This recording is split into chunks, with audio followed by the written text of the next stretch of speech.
Ngay sa mga nahalal na mga kandidato sa nakaraang BSKE 2023 nakasaad sa naturang Memorandum Circular na kailangan mo nang sumailalim sa mandatory training ang mga elected na SK officials. Batay sa memo, kinakailangan na makuha nila ang sertipikasyon na nagpapatunay na natapos nila ang naturang training. Para naman sa mga nahalal na SK chairpersons ay nakasaad sa direktiba na dapat ay lumuhok din sa federasyon elections. Bukod pa riyan, ay kailangan din nilang sumunod sa mga requirements sa ilalim ng Section 14 ng RA 7166 kabila ang pagpapasa ng kanilang itemized statement ng lahat ng kanilang contributions at expenditures o SOCE sa loob ng 30 araw pagkatapos ng halalan.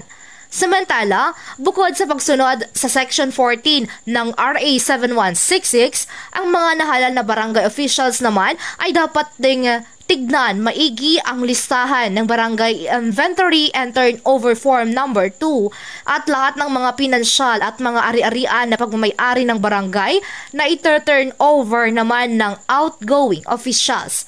Kinakailangan namang makipag-ugnayan ang mga newly elected officials sa mga outgoing officials para makuha ang schedule ng turnover ceremony. Kaugnay nito, dapat ay magkaroon ding transition period na magaganap na hindi lalagpas sa 3 linggo para sa maayos na pagtransisyon ng mga opisyales ng barangay. Mula dito sa Ilagan, Isabela Jardel Inere para sa Radyo Alternatibo Balita Nationwide.